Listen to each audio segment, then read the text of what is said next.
ওকে, চলো তাহলে দেখে নাও। আজ আমরা যেটা আলোচনা করব সেটা হচ্ছে পলিটিক্যাল সিস্টেম অফ চায়না। ঠিক আছে, বিশেষ কিছু নেই এখানে, 2-3টে কোয়েশ্চেন্স বারবার জিজ্ঞেস করে। নতুনদের জন্য ভালো করে বলছি, এটা শুনে নাও। বিশেষ করে পুরনো যারা, তারা PYQ অনেক সলভ করেছো, তোমরা জানো যে কি জিজ্ঞেস করে। পুরনো যারা তারা নতুন যারা তারা জানো না তোমরা যে কি জিজ্ঞেস করে। তো বেসিক্যালি বুঝে নাও যে পলিটিক্যাল সিস্টেম অফ চায়না থেকে 2 থেকে 3টে কোয়েশ্চেন্স বারবার রিপিট করে। Number 1, communist party of China. কোথায় কমিউনিস্ট পার্টি অফ চায়না বা কমিউনিস্ট পার্টি কোন দেশের পলিটিক্যাল পার্টি? নাম্বার 1। নাম্বার 2 হচ্ছে যে তাদের পার্লামেন্টকে বেসিক্যালি কি বলা হয়, দুটো। আর থার্ড হচ্ছে তাদের সেখানে ওয়ান পার্টি সিস্টেম আছে নাকি সেটা মাল্টি পার্টি সিস্টেম আছে নাকি সেটা বাই পার্টি সিস্টেম আছে, ঠিক কি রকম আছে। পলিটিক্যাল পার্টি সিস্টেমের হচ্ছে কিন্তু এই নাম্বারের ভিত্তিতে নেচারটা ঠিক কি রকম। বেসিক্যালি এই 2-3টে কোয়েশ্চেন্স বারবার কিন্তু ঘুরিয়ে ফিরিয়ে জিজ্ঞেস করে। তো এগুলোই আমরা বোঝার চেষ্টা করব। ঠিক আছে, কিন্তু আমাদের একটু ডিটেলসে আমরা যাব, যাতে করে বলা যায় না যদি বাইরের কোনো কোয়েশ্চেন্সও জিজ্ঞেস করে তাহলে যেন আমরা করে আসতে পারি। এখানে নজর রাখো, দেখো পলিটিক্যাল সিস্টেম অফ চায়না বলছে, শুরুতেই বলে দিয়েছে ওয়ান পার্টি সোশ্যালিস্ট সিস্টেম। এটা একটা ওয়ান পার্টি সোশ্যালিস্ট সিস্টেম, যদিও এখনকার দিনে কমপ্লিটলি বলা যায় না যে এটা একটা সোশ্যালিস্ট সিস্টেম। তার কারণ অনেক বেশি তারা সেখানে কিন্তু মার্কেট ওরিয়েন্টেড একটা অ্যাপ্রোচকে তারা কিন্তু অ্যাডপ্ট করেছে 1970s এর পর থেকে। 1970 সালের পর থেকে তারা কিন্তু না এইরকম একটা অ্যাপ্রোচকে অ্যাডপ্ট করেছে, যেটা যে কারণে তারা অনেকটাই কিন্তু নিজেকে ডেভেলপ করতে পেরেছে। একটা সময় তাদের যখন নিজেদের ডেভেলপমেন্ট মানে খুব বেশি আর প্রোগ্রেস করছিল না, অর্থাৎ তাদের একটা লিমিটে যখন গিয়ে তারা পৌঁছে গেছে নিজেদের দেশের মধ্যেই, নিজেদের দেশের মার্কেটের মধ্যেই তারা যখন লিমিটেড হয়ে পড়েছে, তখন দেখা যাচ্ছে যে তাদের খুব খুব নেসেসারি হয়ে পড়েছে তাদের নিজেদের ডেভেলপমেন্টের জন্য বা ইকোনমিক গ্রোথের জন্য এবং ওভারঅল সেটার ভিত্তিতে যে ডেভেলপমেন্ট সেটার জন্য যে বাইরে বেরোতে হবে। এবং বাইরে বেরোতে হলে অর্থাৎ বাইরের মার্কেট গুলোকে আরো অনেক মার্কেটে আরো অনেক বড় রকম ভাবে পৌঁছানোর চেষ্টা করতে হবে। তো সেটা যদি করতে হয় তাহলে তারা রিয়েলাইজ করেছিল যে না, তাদেরকে হচ্ছে নিজেদের গ্লোবাল মার্কেটের যে ট্রেন্ড বা গ্লোবাল মার্কেটের যে বেসিক ফিচার সেগুলোর সাথে নিজেদেরকে অ্যাকোমোডেট করতে হবে বা কম্প্যাটেবল করতে হবে। আদারওয়াইজ গ্লোবাল মার্কেট তাদেরকে সেই স্পেসটা দেবে না। গ্লোবাল মার্কেটের সঙ্গে নিজেদেরকে অ্যাকোমোডেট করার জন্য ধীরে ধীরে তারা বিশেষ কিছু রিফর্মস তাদের নিজেদের দেশের মধ্যে নিয়ে এসেছিল। যেমন সবার আগে গুরুত্বপূর্ণ রিফর্মস ছিল, ইম্পর্টেন্ট রিফর্মসটা ছিল হচ্ছে যে ইকোনমিক রিফর্মস। তো ইকোনমিক রিফর্মসটা তারা সবার প্রথমে নিয়ে এসেছে 1970s এর ডিকেডসে। তোমরা দেখতে পাবে যে তারা নিজেদের দেশের মার্কেটটিকে যেমন গ্লোবালের জন্য খুলে দিয়েছে, যেমন গ্লোবালের মার্কেটেও তারা তাদের রিচটাকে আরো অনেকটা বাড়ানোর চেষ্টা করেছে। তো this is how they try to maintain their growth of economy, and also by that growth they try to develop their own societal, economic and political sphere. যে এইরকম ভাবে তারা সমস্ত রকম ভাবে চেষ্টা করেছে তারা একটা গ্লোবাল, আজকে যেটা যদি আমরা বলি যে গ্লোবাল জায়ান্টস যে বা বলতে পারো গ্লোবাল পাওয়ার, তাহলে সেই গ্লোবাল পাওয়ারের জায়গায় তারা এসে কিন্তু পৌঁছেছে। তো এটা ছিল 1970s এর পর থেকে তাদের একটা ডেভেলপমেন্ট। কিন্তু তার আগের ডেভেলপমেন্টটা যদি দেখো তাহলে মেইনলি ছিল কিন্তু সোশ্যালিস্ট সিস্টেম, একটা সিস্টেমকে বেসড করে। যেটা আমরা জানি যে সোভিয়েত ইউনিয়ন যখন ছিল, সোভিয়েত ইউনিয়নের দ্বারা অনেক রকম ভাবে বিশেষভাবে প্রভাবিত হয়েছিল। তাছাড়াও তারও অনেক আগে আমরা দেখতে পাবো সোভিয়েত ইউনিয়নের দ্বারা প্রভাবিত তো হয়েছিল, কিন্তু আমরা দেখতে পাবো যে শুরু থেকেই তারা কিন্তু প্রভাবিত হয়েছিল। মাও জেদুংয়ের নেতৃত্বে তারা জানি আমরা সেখানে বড় একটা রিভলিউশন গড়ে তুলেছে, স্বাধীনতা লাভ করেছে এবং তাদের নিজেদের মধ্যে একটা অন্তর্দ্বন্দ্ব যেগুলো ছিল সেটাকে তারা সমাধান করতে পেরেছে এক প্রকার। এবং একটা বিরোধী যে গোষ্ঠী ছিল সেই গোষ্ঠীকে বলতে পারো এক প্রকার তারা কিন্তু পিছু হটাতে বাধ্য করেছে, যে গোষ্ঠীটা আজকের দিনে কিন্তু চায়না নামক আরেকটা দেশ যে আছে সেই দেশে তারা কিন্তু আজকে অবস্থান করছে। তো আমাকে বলতে পারবে যে চায়না নামক আরেকটা কোন দেশ আছে? পৃথিবীর মানচিত্রে কিন্তু দুটো চায়না আছে। একটা চায়না যাকে নিয়ে আমরা এই মুহূর্তে পড়ছি, যেটা কমন নাম, আরেকটা চায়নার নাম হচ্ছে সেটা হচ্ছে তাইওয়ানের নাম, যেটা তোমরা বললে। তো এটার নাম হচ্ছে people's republic of China, people's republic of China, যে PRC বলা হয় এটাকে, আর ওটাকে বলা হয় রিপাবলিক অফ চায়না। ঠিক আছে, ওটা পিপলস নেই, ওটা শুধুমাত্র রিপাবলিক অফ চায়না। তো দুটোর মধ্যে পার্থক্য আছে, ভালো করে মাথায় রাখবে। তো যাই হোক, এখানে আমরা দেখতে পাবো যে পিপলস রিপাবলিক অফ চায়না আর রিপাবলিক অফ চায়না এই দুটো দেশ যদিও একটা সময় তারা একটাই ছিল, বাট হ্যাঁ ঠিক আছে, তাইওয়ান এখন আলাদা একটা সোভারেন কান্ট্রি হিসেবে উঠে এসেছে বা স্টেট হিসেবে উঠে এসেছে এবং বেশ কিছু দেশ তাকে কিন্তু এখনো স্বীকৃতি দেয়নি এবং অনেক দেশই তাদেরকে স্বীকৃতি দিয়েছে। তো সেগুলো নিয়ে একটা আলাদা লেভেলের কন্ট্রোভার্সি আছে, সেগুলোতে আমরা যাচ্ছি না। মোটামুটি ভাবে বুঝে নাও যে এই মুহূর্তে বা ওই 1970s এর আগের যে তাদের ট্রেন্ড ছিল সেটা হচ্ছে সোশ্যালিস্ট সিস্টেমকে কেন্দ্র করে তারা বা বেস করে তারা তাদের নিজেদের পলিটিক্যাল সিস্টেমকে রান করাতো। এখন আমরা দেখতে পাবো যে কমিউনিস্ট পার্টি অফ চায়না, এটাকে CPC বলা হচ্ছে, ভালো করে দেখে নাও, CPC, communist party of China. এখানে আমরা কি দেখতে পাচ্ছি যে তাহলে সিঙ্গেল পার্টি আছে, যে পার্টিটির নাম হচ্ছে কমিউনিস্ট পার্টি অফ চায়না, যে চীনের চীনের হচ্ছে সাম্যবাদী দল, চীনের সাম্যবাদী দল, তো এই নামে বাংলায় এটা পরিচিত আমরা জানি।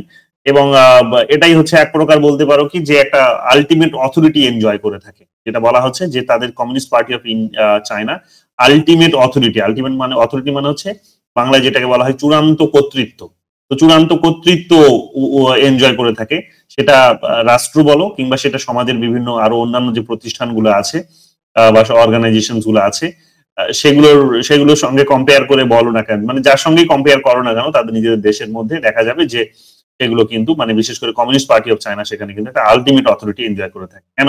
কারণ স্টেটের যারা হেডের পজিশনে বসে থাকেন এবং সমস্ত অর্গানাইজেশনের হেডের পজিশনে যারা বসে থাকেন, কন্ট্রোল করেন, তারা কিন্তু এই পার্টি থেকেই বিলং করেন। So that is why we can say যে কমিউনিস্ট পার্টি অফ চায়না কিন্তু একটা আলটিমেট অথরিটি এনজয় করে থাকে এবং তাকে বাইপাস করে কোনো ডিসিশন বেসিক্যালি নেওয়া পসিবল হয় না। অর্থাৎ কমিউনিস্ট পার্টি অফ চায়নাকে এখানে সামনে রেখেই বা তার মতামত নিয়েই সমস্ত কিছু করতে হয় বা তার একটা শেয়ার কিন্তু সেখানে থাকে। তো এটা আমরা কিন্তু দেখতে পাই। ডেমোক্রেটিক পলিটিক্যাল সিস্টেমের নেচারটা ঠিক এরকম নয়। ডেমোক্রেটিক পলিটিক্যাল সিস্টেমে দেখবে অনেক সময় পার্টি আর হচ্ছে সরকার এই দুটোর মধ্যে ডিফারেন্সিয়েট করা হয়। অনেকে দেখবে এই ডিফারেন্সিয়েশনটা বোঝে না, অনেকেই বোঝে না ডিফারেন্সিয়েশনটা, বাট যারা একটুখানি খুব ক্লোজলি যারা হচ্ছে পলিটিক্যাল সিস্টেমটিকে চর্চা, পলিটিক্যাল সিস্টেম নিয়ে চর্চা করো, পলিটিক্স নিয়ে চর্চা করো, তারা ভালো করে জানবে, খবরের কাগজ এগুলো মাঝে মাঝে আসে যে সরকার এবং দলের মধ্যে একটা পার্থক্য আছে। যদিও সরকার সবসময় চেষ্টা করে কি, সরকারে যারা থাকে, যে রাজনৈতিক দলটি থাকে অর্থাৎ রুলিং পলিটিক্যাল পার্টি বা ইনকামবেন্ট পলিটিক্যাল পার্টি, তারা সবসময় চেষ্টা করে কি যে সেখানে এই ডিফারেন্সিয়েশনটাকে মুছে দেওয়ার, যাতে মানুষের এই কমন সেন্সটুকুই অর্থাৎ মানুষের মধ্যে থেকে কমন সেন্সটুকুই নষ্ট করে দেওয়া তাদের একটা প্রবণতা থাকে, যে তারা ভাবে নেয় যে যারাই দল তারাই হচ্ছে সরকার, যারা সরকার তারাই হচ্ছে ওই রাজনৈতিক দলটা। বেসিক্যালি এই ধরনের একটা টেন্ডেন্সি বা এই ধরনের একটা এনভায়রনমেন্ট ক্রিয়েট করার বেসিক্যালি তারা চেষ্টা করে। এটা আমরা জানি, এটা আমরা দেখি মানে পশ্চিমবঙ্গ তোমরা এটা যদি দেখো তাহলে দেখবে যে দলীয় সভাতে দেখবে সেখানে বলবো দেখবে যে সেক্রেটারিসরা সেখানে অংশগ্রহণ করছে। আবার দেখবে সেখানে যখন অ্যাডমিনিস্ট্রেটিভ কোনো মিটিং হচ্ছে তখন সেখানে দেখবে রাজনৈতিক দল হোল্ড করছে সেই রকম কোনো পার্সোনালিটি সেখানে গিয়ে হয়তো সেই মিটিং এ হয়তো পার্টিসিপেট করেছেন। তো এই যে বিষয়গুলো এগুলো কিন্তু বলে দেয় একদিক থেকে যে সরকার আর দলের মধ্যে সরকার কিন্তু একটা হযবরল একটা ক্রিয়েট করতে চাইছে, বা একটা বলতে পারো একটা র্যান্ডমাইজেশন বলে, র্যান্ডমাইজেশন কারণই করতে পারছি না, টিভি উল্টোচ্ছে না, দেখো র্যান্ডমাইজেশন, তাই তো হচ্ছেই না, দেখো তো র্যান্ডামাইজেশন, তাই তো এবার ঠিক আছে। তো র্যান্ডামলি বেসিক্যালি যে একটা র্যান্ডাম একটা এমন একটা এনভায়রনমেন্ট সিস্টেম তৈরি করার চেষ্টা করে যে যেখানে মানুষ এই পার্থক্যটাকে ভুলে যায় বা বুঝতেই যাতে না পারে। এতে করে সরকারের লাভ হয় কি, যে সরকার তার একটা আলটিমেট অথরিটি পেয়ে যায়, যে তার সমস্ত কাজগুলো সে দলীয় নেতৃত্ব দিয়ে বা দলীয় লিডার্সদের দিয়ে করিয়ে নিতে পারে। তো এতে করে তার কন্ট্রোলটা জনগণের উপর আরো অনেক বেশি স্ট্রিক্ট হয়, আরো অনেক বেশি কিন্তু পপুলার হয়। তো এতে করে সে কি করে, সে তার নিজের জন্য তার যে পলিটিক্যাল রুল বা তার যে গভর্নমেন্টের রুল, সেই রুল সে কিন্তু দীর্ঘ সময় ধরে যে কন্টিনিউ রাখতে পারে। এগুলো বেসিক্যালি তার একটা টেন্ডেন্সিস থাকে। বাট মানে দেখবে যে পশ্চিমবঙ্গের মতো রাজনীতিতে বিশেষ করে দেখবে এই ভুল ভ্রান্তিগুলো যখনই কোনো এখানকার সরকার বা সরকারের এখানে নেতা নেতৃত্ব করার চেষ্টা করেন, তখনই দেখবে জনগণ সেটার কিন্তু তীব্র প্রতিবাদ করে। তখন অনেকবার নিশ্চয়ই শুনেছো যে অভিষেক ব্যানার্জি যখন ওই মাঝে মাঝে কোনো দলীয় সভাতে অংশগ্রহণ করেছেন, তখন দেখবে তিনি স্টেজে থাকেন না, তিনি মানে স্টেজে দিদি বসে আছেন, স্টেজে তার সেক্রেটারিজরা বসে আছেন, পুলিশ কমিশনাররা বসে আছেন এবং অন্যান্য আরো যারা বিভিন্ন গভর্নমেন্টের পোর্টফোলিও হোল্ড করছে তারা বসে থাকেন, উপর দিকে তাদের স্থান। কিন্তু দেখবে অভিষেক ব্যানার্জি, যিনি কিন্তু সেকেন্ড কমান্ডার ইন টিএমসি, তিনি কিন্তু দেখবে ওই পোস্টে বা ওই স্টেজে এসে দাঁড়ান না, স্টেজে বসেন না। তার কারণ তিনি সরকারের কেউ নন, তিনি জাস্ট একজন একটা এমপি মাত্র। কিন্তু তিনি দলের মধ্যে সেকেন্ড কমান্ডার হতে পারেন, দলের সেক্রেটারি হতে পারেন, কিন্তু সরকারের তিনি কেউ নন। তো দেয়ারপর আমরা সেখানে দেখতে পাবো যে তিনি তখন সেটা কিন্তু ওই স্টেজে যেতে অস্বীকার করেন, কারণ এগুলো নিয়ে অনেক নিন্দা হয়েছে আগে, তো সেই কারণে তিনি যেতে চান না। দিদি অনেকবার দেখেছে যে তুই নিচে কেন বসে আছিস, উপরে আয়, কিন্তু তিনি কিন্তু যেতে চান না। তিনি বলেন না, আমি তো সরকারের কেউ নই, তো আমি ওখানে যাওয়াটা ঠিক হবে না। কেন? কারণ তার পরিচয়টা হচ্ছে একজন এমপির তো সরকারের মধ্যে কোনো স্থান নেই। এবং এবং এবং তার তিনি একজন পার্টির নেতা, তো পার্টির নেতা হিসেবেও তো তার সরকারের মধ্যে কোনো স্থান নেই। কিন্তু অনেক সময় এর আগেও তারা এই ঘটনাগুলো ঘটিয়েছে, সমালোচনার মুখে পড়েছে, তাই তাদেরকে কিন্তু তারা তারা সবসময় এই ডিফারেন্সিয়েশনসটা করার চেষ্টা করে বা একটা ডিস্টেন্স মেনটেন করে। কিন্তু কমিউনিস্ট পার্টি অফ চায়নাতে কিন্তু এই জিনিসগুলো করে না, বা সোশ্যালিস্ট সিস্টেমে এই জিনিসগুলো খুব কম হয়। সোশ্যালিস্ট সিস্টেম বেসিক্যালি যেটা হয় সেটা হচ্ছে কি, যে সোশ্যালিস্ট সিস্টেম বেসিক্যালি যেটা হয় সেটা হচ্ছে যে দলের নেতাদেরকে দিয়েই, দলের লিডার্স কে দিয়েই সেখানে কি করানো, যে বিভিন্ন যে গভর্নমেন্টের যে পোর্টফোলিও গুলো আছে সেই পোর্টফোলিও গুলোকে হোল্ড করানো এবং সেই ডিউটিস গুলো তাদেরকে দিয়ে পালন করানো, যেটা সম্ভবত আমাদের প্যাট্রোনেজ সিস্টেম অফ বিউরোক্রেসি বলা হয়। ঠিক আছে, আমি যদি খুব ভালো ভুল না হই, ইউএসএ তে এই কনসেপ্টটা ছিল, দীর্ঘদিন তোমরা দেখেছো, তাই তো? প্যাট্রোনেজ সিস্টেম বলা হয় তো, এর আগের দিনও তোমাদের জিজ্ঞেস করছিলাম, বলতে পারছিলে না কি বলা হয়, দেখেছো পরে? হুম, কয়েল সিস্টেম না, কয়েল না প্যাট্রোনেজ, একটু কনফার্ম হও, গুগল করো। কয়েল হবে, তাহলে আমি দেখছি, আমি আরেকবার এটা আমি কয়েল সিস্টেম প্যাট্রোনিজম বংশগত। আচ্ছা, স্পয়েল সিস্টেম, তাহলে আমি দেখছি একবার স্পয়েল আর প্যাট্রোনিজের মধ্যে পার্থক্যগুলো দেখে নাও। বিউরোক্রেসির লেকচার এগুলো তোমাদেরকে আমি বলেছিলাম দীর্ঘ সময় ধরে, ঠিক আছে, দীর্ঘ সময় ধরে এগুলো তোমাদের পড়ানো হয়েছে, তো আমি নিজেও এখন ভুলছি, একবার একটু কনফার্ম হয়ে নাও। তো যাই হোক, এই বিষয়গুলো সেখানে কিন্তু থাকে। তো দলের যারা নেতা নেত্রী, তাদেরকেই সরকারের হচ্ছে সেখানে কিন্তু এক প্রকার বিউরোক্র্যাট বানিয়ে দেওয়ার একটা প্রবণতা সেখানে আছে, তাদেরকে দিয়ে সমস্ত কিছু করার একটা ব্যবস্থা সেখানে থাকে। কমিউনিস্ট পার্টি অফ চায়না কিন্তু এক প্রকার বলতে পারো যে সেই দায়িত্বটাই পালন করে, যদিও তার কমিউনিস্ট পার্টি অফ চায়নার হোলটা কিন্তু বেসিক্যালি হচ্ছে যে তাদের যেটাকে আমরা পার্লামেন্ট বলছি, তো সেই পার্লামেন্টে, ঠিক আছে, এই পার্লামেন্টে কিন্তু সেই পার্লামেন্টের মেম্বাররাই আবার দেখবে সমস্ত রকম ভাবে, মানে সমস্ত আদার অর্গানাইজেশন গুলোকে যেহেতু এক প্রকার ওই পার্লামেন্টের বডির কাছে এসে রেসপন্সিবল করে দেওয়া হয়েছে, স্বাভাবিকভাবে দেখা যাবে যে তারাই সমস্ত বডিজ গুলোকে কিন্তু কন্ট্রোল করে থাকে। তো দিস ইজ হাউ আমরা বলতে পারি যে যে কমিউনিস্ট পার্টি ওখানে কিন্তু সর্বা এবং তারা যা বলে সেটাই কিন্তু শেষ কথা হিসেবে কনসিডার হয়। যাই হোক, এই সমস্ত বিষয়গুলো তোমরা এখানে পাবে।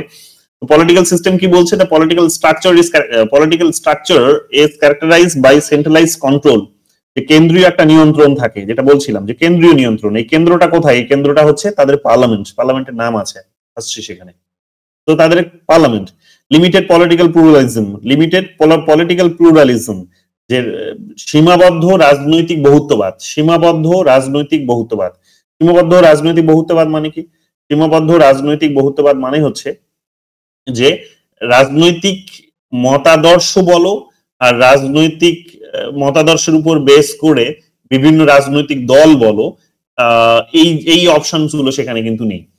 শুধুমাত্র কমিউনিস্ট পার্টি অফ চায়নায় সেখানে রয়েছে। তোমাকে কমিউনিস্ট পার্টি অফ চায়নার মধ্যেই কোনো একটা অংশকে স্বীকার করতে হবে বা কাউকে তোমাকে ওখানে নিজের মতো করে চুজ করতে হবে, কিন্তু আলাদা কোনো মতাদর্শের আলাদা কোনো রাজনৈতিক দল তুমি ফর্ম করতে পারবে না। আমাদের দেশে যেমন দেখবে মাল্টি পার্টি পলিটিক্যাল সিস্টেম আমরা এনজয় করি, তো মাল্টি পার্টি পলিটিক্যাল সিস্টেম আছে বলে অনেকগুলো রাজনৈতিক দল আছে, কিন্তু ওদের দেশে তা কিন্তু নয়। ওদের দেশে হচ্ছে একটাই পলিটিক্যাল পার্টি, এই পার্টির আন্ডারে বিভিন্ন লিডার্সরা সেখানে নির্বাচনে দাঁড়াচ্ছেন, তাদেরকে তোমাকে নির্বাচিত করতে হবে, কিন্তু বিষয়টা হচ্ছে যে আলাদা দল তুমি গঠন করতে পারবে না। তো এইরকম ভাবে একটা একটা সীমাবদ্ধ রাজনৈতিক বহুত্ববাদকে তারা কিন্তু একটা কিন্তু প্র্যাকটিস করে থাকে। একটা fusion of party and state institutions, যে রাজনৈতিক দল, যে বললাম যে রাজনৈতিক দল এবং প্রতিষ্ঠানগুলো যাই হোক না কেন সবকিছুই কমিউনিস্ট পার্টির আন্ডারেই তোমাকে কনসিডার করতে হবে, ভাবতে হবে। এই সমস্ত বিষয়গুলো আমরা এখানে দেখতে পাবো। এবার চলে আসো, তাদের যদি এক্সিকিউটিভের দিকে চোখ রাখো, তিনটে আলাদা যে ব্রাঞ্চ আছে, লেজিসলেচার, এক্সিকিউটিভ, জুডিশিয়ারি, সরকারের যেটা ব্রাঞ্চ বলা হয় যে কোনো দেশের শাসন ব্যবস্থায়, আমরা এগুলো জানি। তো এক্সিকিউটিভ আমরা কি দেখতে পাবো? এক্সিকিউটিভ আমরা দেখতে পাবো যে এক্সিকিউটিভ হচ্ছে প্রেসিডেন্ট, প্রিমিয়ার এবং স্টেট কাউন্সিল, এই তিনটে বডিজ কে নিয়ে, বা তিনটে বডি বলা ভালো, তিনটে বডিকে নিয়ে এখানে বলতে পারো এক প্রকার এখানে কিন্তু এই বন্ধ করো জলটা পড়ো, এখানে আমরা কি দেখতে পাবো? এক্সিকিউটিভ ব্রাঞ্চটা তাদের কিন্তু ফর্ম হয়। তাহলে কারা কারা থাকেন? প্রেসিডেন্ট, প্রিমিয়ার এবং স্টেট কাউন্সিল। এবার দেখে নাও প্রেসিডেন্ট এই মুহূর্তে যেমন শি জিনপিং আছেন, তোমরা জানো শি জিনপিং, তাদের প্রেসিডেন্টের বিশেষ কোনো ভূমিকা থাকে না।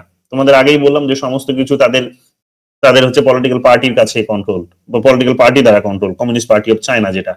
এবার কমিউনিস্ট পার্টি অফ চায়নার যিনি জেনারেল সেক্রেটারি অর্থাৎ যিনি সচিব হন, সেই সচিবই বেসিক্যালি কি করে থাকেন? সচিব হচ্ছেন একটা হায়ার পোস্ট।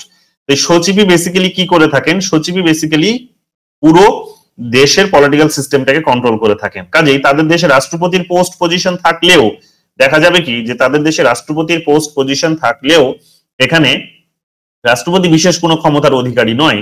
এখানে রাষ্ট্রপতি এক প্রকার বলতে পারো যে সেখানে একটা একটা সেরিমোনিয়াল রোল পালন করে, যে একটা নামমাত্র একটা আনুষ্ঠানিক একটা ভূমিকা পালন করে, যে হ্যাঁ রাষ্ট্রপতি থাকতে হবে, রাষ্ট্রের তিনি হেড হবেন তাই মাত্র। কিন্তু কথাটা হচ্ছে তার বিশেষ কোনো ভূমিকা সেখানে আর থাকে না, অর্থাৎ যেটাকে আমরা বলি নমিনাল পাওয়ার, যেটাকে আমরা রিয়েল পাওয়ার বলি, তো সেই রিয়েল পাওয়ারটা কিন্তু থাকে না। অর্থাৎ আমাদের এখানে প্রাইম মিনিস্টার যেমন রিয়েল পাওয়ার এনজয় করে থাকেন, আমেরিকাতে যেমন হচ্ছে ইউএস এর প্রেসিডেন্ট, আমেরিকার প্রেসিডেন্ট যেমন হচ্ছে তিনি ওখানে এক প্রকার রিয়েল পাওয়ার এনজয় করে থাকেন। এখানে কিন্তু ওই রিয়েল পাওয়ারের ব্যাপারটা থাকে না, এখানে সেরিমোনিয়াল একটা রোল পালন করে থাকেন। কিন্তু যেদিন থেকে দেখবে তোমরা এই শি জিনপিং পাওয়ারে এসেছেন সেদিন থেকে দেখা যাবে যে তিনি এক প্রকার এখানে দুটো পোস্ট হোল্ড করছেন। একদিকে রাষ্ট্রপতির পোস্টটা হোল্ড করছেন, অন্যদিকে তিনি তাদের যে কমিউনিস্ট পার্টি অফ চায়না, সেই কমিউনিস্ট পার্টি অফ চায়নার কিন্তু জেনারেল সেক্রেটারির পোস্টটাও হোল্ড করছেন। তো একই সঙ্গে দুটো পোস্ট হোল্ড করার কারণে এখানে সেক্রেটারি আর প্রেসিডেন্টের মধ্যে বিশেষ কোনো পার্থক্য রয়ে যায়নি। সেক্রেটারির আর্গুমেন্টটাই বা সেক্রেটারির যে বক্তব্য সেটাই বেসিক্যালি প্রেসিডেন্টের বক্তব্য, যেটা প্রেসিডেন্টের বক্তব্য সেটা বেসিক্যালি সেক্রেটারির বক্তব্যে পরিণত হয়ে গেছে। কিন্তু আর্লিয়ার এটা দেখা যাবে কি যে এটা কিন্তু ডিফারেন্সিয়েট করা হতো। যাই হোক, এইরকম ভাবে, এবং আমরা এটাও দেখেছি যে তিনি রাষ্ট্রপতির একটা নির্দিষ্ট টাইম পিরিয়ড ছিল, সেই টাইম পিরিয়ডটাকেও তিনি তুলে দিয়েছেন। এখন রাষ্ট্রপতি চাইলে যতদিন খুশি সেখানে কিন্তু এই পদে থাকতে পারে। তো দিস ইজ হাউ আমরা দেখতে পাচ্ছি যে শি জিনপিং পাওয়ারে আসার পর থেকে এই দুটো সরকার এবং রাজনৈতিক দলের মধ্যে যে পার্থক্য, রাজনৈতিক দলের যে সর্বোচ্চ পোস্ট তার মধ্যে যে পার্থক্য, অর্থাৎ রাষ্ট্রপতি একদিকে স্টেটের হচ্ছে একেবারে হেড হিসেবে এবং জেনারেল সেক্রেটারি অফ সিপিসি যিনি বলতে পারো যে কমিউনিস্ট পার্টি বা সিপিসির হেড হিসেবে, এই দুটোর মধ্যে যে আলাদা যে পার্থক্য বা যে ডিফারেন্সিয়েশন, সেই ডিফারেন্সিয়েশন তার বর্তমান দিনে নেই। তিনি কিন্তু এটাকে মিশিয়ে দিয়েছেন, এক প্রকার একাকার করে দিয়েছেন। এবং আমরা দেখতে পাবো যে তিনি তার পাশাপাশি এখানে যে সেন্ট্রাল মিলিটারি যে কমিশন আছে তাদের হচ্ছে মিলিটারির বিষয়গুলো নিয়ে খুব মানে বিষয়গুলোকে দেখাশোনা যে করে সর্বোচ্চ বডি একটা, তো সেইটারও কিন্তু তিনি হচ্ছেন চেয়ারম্যান। তো ফলে দেখা যাবে কি যে প্রেসিডেন্টের পোস্টটা বর্তমান দিনে এসে দেখা যাচ্ছে কি যে খুবই সিগনিফিকেন্ট হয়ে গেছে। তো যিনি প্রেসিডেন্ট তিনি যেহেতু সেক্রেটারি, তো কাইন্ড অফ বলতে পারো যে সেই কারণে কিন্তু একটা এই পোস্টটার কিন্তু মর্যাদা অনেক পরিমাণে কিন্তু বৃদ্ধি পেয়েছে। এটা তোমরা এক্সিকিউটিভ নিয়ে যখন চর্চা করবে তখন এই জিনিসটা সবার প্রথমে পাবে। সেকেন্ড যে বিষয়টা পাবে এক্সিকিউটিভ নিয়ে চর্চা করতে গেলে সেটা হচ্ছে যে premier and the state council. Premier বলতে কাকে বোঝায়? প্রিমিয়ার বলতে বেসিক্যালি আমরা যাকে প্রাইম মিনিস্টার বলি সেটাই হচ্ছে প্রিমিয়ার। কিন্তু প্রাইম মিনিস্টার মানে এই নয় যে প্রাইম মিনিস্টার এখানে এক প্রকার মানে মানে এরাই বেসিক্যালি এমন হয় না, মানে প্রাইম মিনিস্টারই বেসিক্যালি কি করে যে এক প্রকার বলতে পারো যে প্রাইম মিনিস্টারই হচ্ছে সরকারের যে যে যে নীতিগুলো সেই নীতিগুলোকে ইমপ্লিমেন্ট করার কাজে, এই যেমন বলেই দিয়েছে তাদের ফাংশনস গুলো কি কি।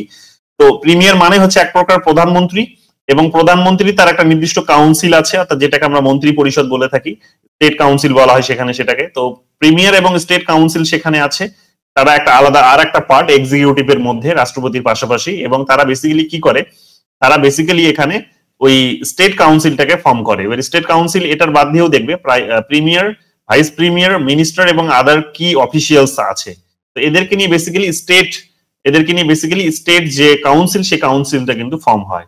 তাহলে আমরা দেখতে পাবো যে তাদেরও কিন্তু সেখানে এক প্রকার বলতে পারো প্রধানমন্ত্রীর পোস্ট আছে, তাদেরও বলতে পারো মন্ত্রী পরিষদের পোস্ট আছে, মন্ত্রী পরিষদ আছে, মন্ত্রী আছে, উপপ্রধানমন্ত্রীও বলতে পারো আছে তাদের। কিন্তু কথাটা হচ্ছে যে তারা এখানে বেসিক্যালি এতটা পাওয়ারফুল নয়, তার কারণ তারা হচ্ছে কি যে ওই যে তাদের যে পার্লামেন্ট, সেই পার্লামেন্টে যে নিয়ম নীতিগুলো তৈরি করে দেয়, যে পলিসিগুলো ডিসাইড করে দেয়, সেই পলিসিগুলো অনুসারে তাদেরকে কিন্তু কাজ করতে হয়। অর্থাৎ যে লটাকে ফ্রেম করে দেয় তারা, সেই ল অনুসারে তাদেরকে কাজ করতে হয় এবং বিশেষ কোনো ভূমিকা তাদের কিন্তু থাকে না, যেটাকে তোমরা হয়তো এক্সট্রিম লেভেলে গিয়ে বলতে পারো যে রিয়েল পাওয়ারটা এনজয় করছে। না, রিয়েল পাওয়ারটা বেসিক্যালি তোমরা দেখবে যে কমিউনিস্ট পার্টি অফ চায়নাই এনজয় করছে, এবং এটা বেসিক্যালি তাদের যে পার্লামেন্ট আছে সেই পার্লামেন্টের মধ্যে থেকেই তারা সেটাকে করছে। তো এটা এখানে তোমরা দেখতে পাবে যে তাহলে এই বডিটার কাজটা কি, এই যে প্রধানমন্ত্রী, উপপ্রধানমন্ত্রী এবং বলতে পারো যে অন্যান্য মন্ত্রী এবং অফিসিয়াল যারা আছেন তারা তাদের কাজটা কি?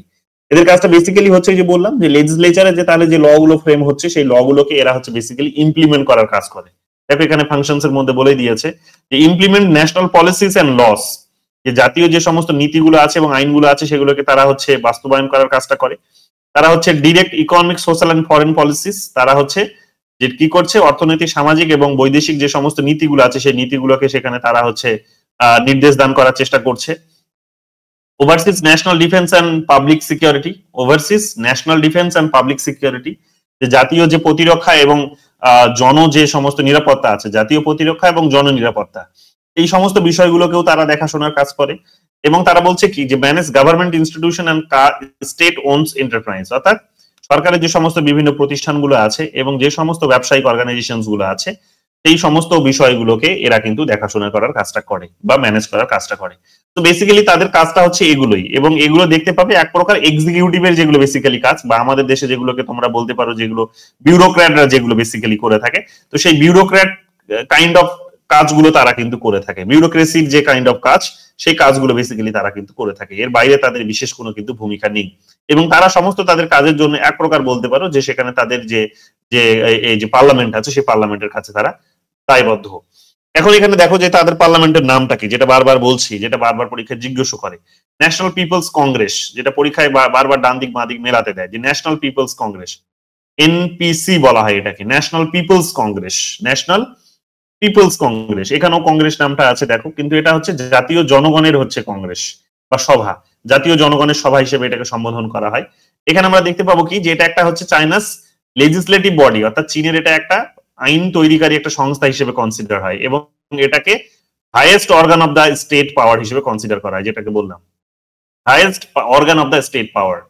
যে এখানেই কি হয়, সমস্ত হচ্ছে যারা হচ্ছে ওই কমিউনিস্ট পার্টির যারা মেম্বার, যারা ইলেক্টেড মেম্বার, তারা বেসিক্যালি এখানেই এসে কিন্তু তারা বসে, ইলেক্টেড হওয়ার পর এখানে এসেই তারা কিন্তু তাদের নিজেদের কাজকর্মগুলো করে।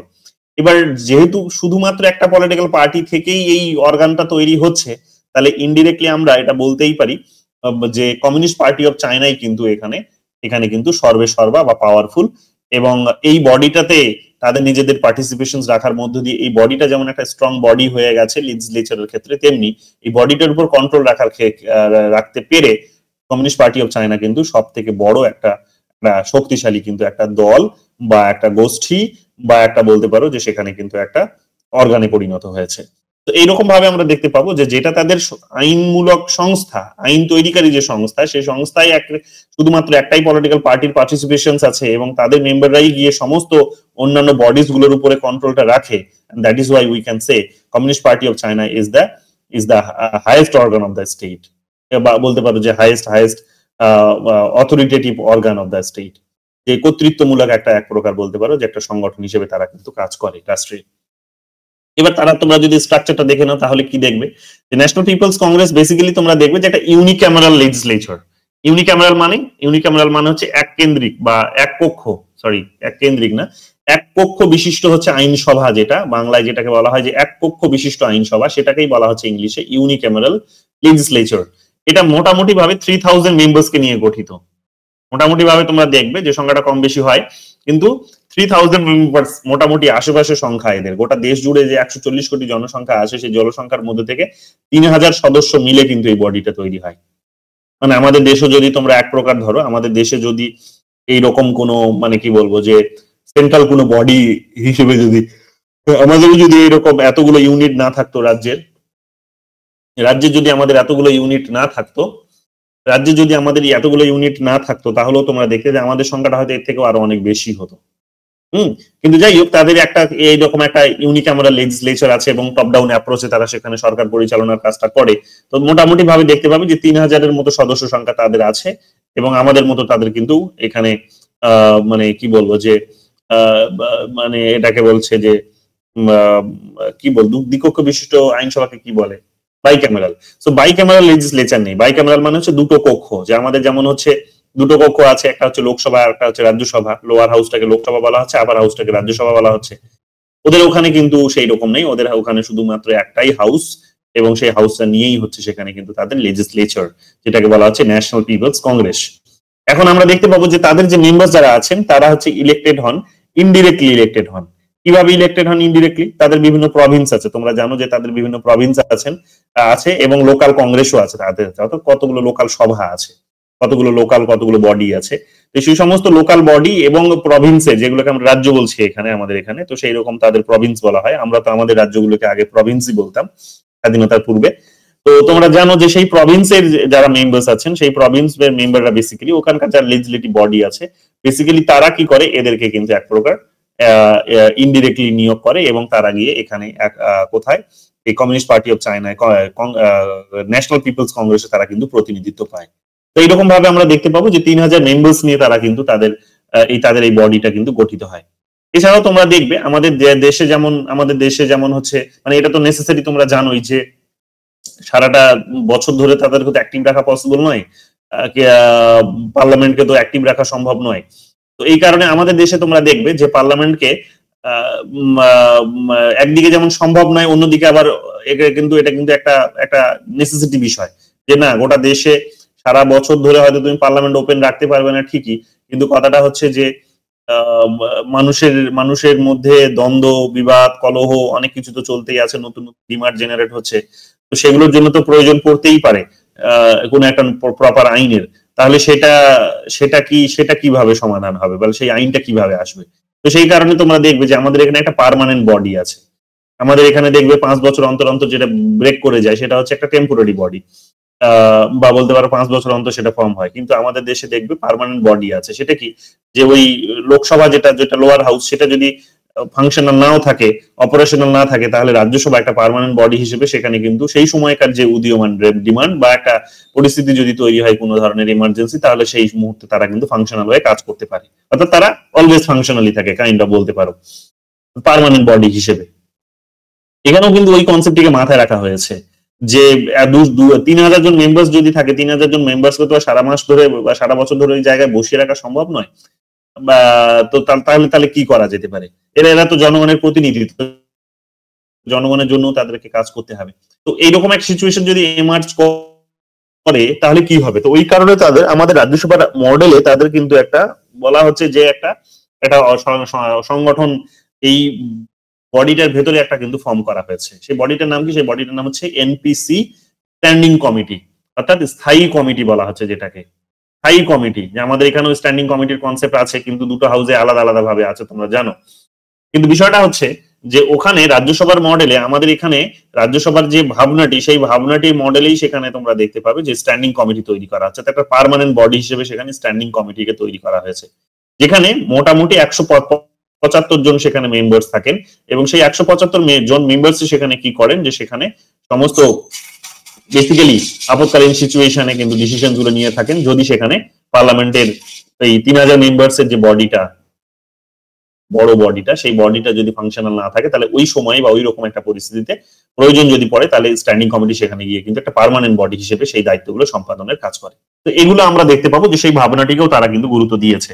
তো তারা তাদের মতো করে তৈরি করেছে। আমাদেরটা যেহেতু অনেকটাই কপি পেস্ট, তো আমাদেরটা কপি পেস্ট হওয়ার ফলে আমরা ওদের মতো করেই, মানে ইউকে এর মতো করেই কপি পেস্ট করেছি, এবং সেই কারণে দেখবে ইউকে তে যা আছে আমাদেরও তাই আছে, এবং আমাদের মতো আরো অনেক দেশই তাই করেছে। কিন্তু এরা কিন্তু তা করেনি। এরা সবকিছুকেই দেখবে নিজেদের মতো করে গড়ে নিয়েছে, সবকিছুকেই। মানে শুধু এটা তাদের নিজেদের political system, legal system, judiciary system তাই নয়, যে কোনো বিষয়, তাদের ইকোনমি, তাদের পলিটি, তাদের সোসাইটি, যা কিছু বলবে সমস্ত কিছু ক্ষেত্রে তারা নিজস্বতার একটা প্রমাণ দিয়েছে। নিজস্বতা, ইভেন তারা যে রিভলিউশনটা, যে আন্দোলনটাকে তারা করেছিল নিজেদের দেশের মাটিতে, ঠিক আছে, যে স্বাধীনতা আন্দোলন যেটা তারা নিজেদের দেশের মাটিতে করেছে, তো সেই আন্দোলনেও আমরা দেখেছি যে তাদের নিজস্বতা একটা ছিল। তোমরা সেখানে গেরিলা ওয়ারফেয়ারের নাম নিশ্চয়ই শুনেছো। সেখানে তোমরা যখন আমাদের দেশে যেটাকে বলা হচ্ছে যে, আমাদের দেশে যখন বলা হচ্ছে যে কি বলবো, যে আন্দোলনটিকে যখন, স্বাধীনতা আন্দোলনটিকে যখন বুর্জুয়ারা যখন লিড করেছে, যে টাইমেন রয় যে অভিযোগটা করেছেন যে এটা হচ্ছে ন্যাশনাল বুর্জুয়ারা বেসিক্যালি ওই সাম্রাজ্যবাদী বুর্জুয়াদের তাড়িয়ে দিয়ে বা বিদেশি বুর্জুয়াদের তাড়িয়ে দিয়ে ক্ষমতা দখল করতে চাইছে। তো এটা কোনো রকম ভাবে এটা বিশেষ কোনো মানুষের ইমানসিপেশন নিয়ে আসবে না এই আন্দোলন, বরং এটা এক বিদেশি বুর্জুয়াদের তাড়িয়ে দেশীয় বুর্জুয়াদেরকেই এখানে কিন্তু পদে বসাবে। এই কথাটা যেমন এম এন রয় বলেছিলেন, তোমরা জানো। তো এই কারণে আমরা দেখেওছি যে হ্যাঁ, আলটিমেটলি সেটাই হয়েছে, ক্যাপিটালিস্টদের কন্ট্রোলে অনেকটা চলে গেছে। এবং আমাদের এখানে যারা আন্দোলনটিকে লিড করতো বেসিক্যালি, তারা দেখতে পাবো আমরা যে আন্দোলনটিকে বেসিক্যালি যারা লিড করতো তারা হচ্ছে ওই বড় বড় পরিবার থেকেই বিলং করতো। তারা সেই সময়কার যে বড় বড় সব পরিবার ধরে নাও, তো সেই সমস্ত পরিবার থেকেই বিলং করতো। বেসিক্যালি শিক্ষিত পরিবার ছিল, তাদের মধ্যে টাকা পয়সার বিশেষ কোনো অভাব ছিল না, রিচ ফ্যামিলি থেকে বিলং করতো। এই ধরনের একটা প্রবণতা সেখানে কিন্তু ছিল। চায়নাতে কিন্তু এই রকমের একটা টেন্ডেন্সি কিন্তু খুব কমই ছিল। মাও জেডং নিজেই কিন্তু দেখবে খুব গরিব পরিবার থেকে উঠে আসা একটা ছেলে, এবং তিনি যেভাবে দেশটিকে এগিয়ে নিয়ে গেছেন, এবং যেভাবে সেখানে শুধুমাত্র কর্পোরেটদের সঙ্গে নয় বা সেখানকার বুর্জুয়াদের সঙ্গে নয়, সেখানকার কৃষক মানুষদেরকেও তিনি সেখানে কিন্তু লিঙ্ক করেছিলেন। অর্থাৎ যেটাকে আমরা বলে থাকি যে সেখানে যে পোস্ট মার্কসিস্ট যে ভাবনা, যেটাকে আমরা বলে থাকি যে পোস্ট মার্কসিস্ট ভাবনার মধ্যে যে ভাবনাগুলো উঠে এসেছে, তো সেই ভাবনাগুলো দেখবে অনেক কিছুই অলরেডি প্র্যাকটিসে কিন্তু ছিল চায়নার মধ্যে। যে কার্ল মার্কস যখন তিনি ক্যাপিটালিস্ট সিস্টেমকে উৎখাত করার জন্য যেমন সেখানে তিনি লেবারদেরকে সেখানে ইয়ে করছেন, এগিয়ে আসার কথা বলছেন, তাদেরকে আন্দোলনে এগিয়ে আসতে বলছেন। ইভেন তিনি এটাও বলছেন যে আন্দোলন তখনই সঞ্চারিত হবে যখন এই ধরনের একটা পরিণতির ব্যবস্থা তৈরি হবে কিংবা মানুষের দেয়ালে ফিট টেকে যাবে এবং সেখানে বুর্জুয়া ক্লাসের বিরুদ্ধে তখন কেবলমাত্র লেবাররাই সেখানে আন্দোলন করতে পারে। এই ধরনের বড় বড় কথা যখন তিনি সামনের সারি থেকে এসে বলার চেষ্টা করেছেন, তখন আমরা দেখেছি যে চায়নাতে কিন্তু ঠিক ওই একই আদর্শ হয়তো হয়েছে কিন্তু অনেক ব্যতিক্রম সেখানে কিন্তু ছিল। চায়নাতে আমরা দেখেছি যে কৃষকদেরকে সঙ্গে নিয়ে, মানে বিজনেসম্যান তো ছিলই, তার সাথে সাথে কৃষকদেরকে সঙ্গে নিয়ে, লেবারদেরকে সঙ্গে নিয়ে, মানে লেবাররা তো ছিলই, তার সঙ্গে আমরা দেখেছি যে সেখানে কৃষকদেরকে সঙ্গে নিয়ে, তাছাড়াও সেখানে পেটি বুর্জুয়া যারা ছিল, অর্থাৎ ছোটখাটো যে সমস্ত ব্যবসায়ী যারা ছিল, ধনী ব্যক্তি যারা ছিল, তাদেরকেও সঙ্গে নিয়ে, এবং তাছাড়াও যারা হচ্ছে ওই ক্রিমিনালসও যারা ছিল এক প্রকার বলতে পারো, তো সবাইকে তিনি এখানে একতাবদ্ধ করেছিলেন, করে তাদেরকে তিনি কিন্তু ওই জাতীয়তাবাদী আন্দোলনে কিন্তু তিনি উদ্বুদ্ধ করেছিলেন। তো এগুলো আমরা দেখতে পাবো যে বেশ তার কতগুলো মানে মানে কি বলবো যে চায়নার বেশ কতগুলো নতুনত্ব, তারা যদিও সেখানে একটা পশ্চিমী ধারণা যেটা হচ্ছে মার্কসিস্ট একটা ধারণা, পশ্চিমী ধারণাকে তারা অ্যাডপ্ট করেছে, তারপরও তারা অনেক ক্ষেত্রে নিজস্বতার উদাহরণ দিয়েছে। সব ক্ষেত্রেই তোমরা দেখতে পাবে যে তারা তাদের নিজস্বতার উদাহরণগুলো দিয়েছে। তারা যেমন আজকে এসে আমরা যেটা, আমাদের সরকার যেটা অনেকটা মেড ইন ইন্ডিয়া করার চেষ্টা করছে, কিংবা দেখবে ইউথদেরকে দেখবে এখন অল্প টাকায় অ্যাটলিস্ট কাজটা পাইয়ে দেওয়ার চেষ্টা করছে। অনেক ছোটখাটো দেখবে এই ধরনের সরকার প্রোগ্রাম নিয়েছে যে অল্প কিছু টাকা দেবে কিন্তু অ্যাটলিস্ট তাকে কাজের মধ্যে রাখবে। হ্যাঁ, কারণ তাকে মানে না খেতে পেয়ে মরতে দেওয়ার থেকে অনেকটা ভালো যে, বা বলতে পারো যে তাকে মানে ওই কি বলবো যে অত্যধিক বেশি সম্পদশালী বানানোর ভাবনা থেকে সরে এসে সরকার অ্যাটলিস্ট তাকে খাইয়ে পড়িয়ে রাখার একটা ব্যবস্থা। যেমন ধরে নাও যে আমাদের এখানে যে সিভিক পুলিশ, সিভিক ডাক্তার, এই সবই সিভিক টাইপের যে কনসেপ্ট গুলো যেগুলো তৈরি করেছে, যে ফুল বেতন দেবে না তোমাকে, আবার দেখবে অল্প কিছু কাজ করিয়ে নেবে, ধীরে ধীরে দেখা যাচ্ছে সবই কাজ তোমাকে করিয়ে নিচ্ছে, কিন্তু বেতনটা তোমাকে সব ওই রকম ওই পর্যায়ে দিচ্ছে না, যেটা হয়তো একটা ফুল স্কেলে হয়তো একজন প্রফেসর পাচ্ছে। তো civic police, civic teacher, civic doctor, এই ধরনের প্রচুর যে সিভিকের কনসেপ্ট গুলো বেরিয়ে এসেছে, সেগুলো দেখবে চায়না অনেক আগে থেকে এগুলো কিন্তু ইমপ্লিমেন্ট করে আসছে। যে তারা অল্প টাকাতে দেখবে তাদের নিজেদের দেশের জনগণকে সেখানে কিন্তু কারখানাতে নিয়োগ করেছে, এবং তাদের এটা সংবিধানের মধ্যেই তারা এটাকে লিপিবদ্ধ করেছে।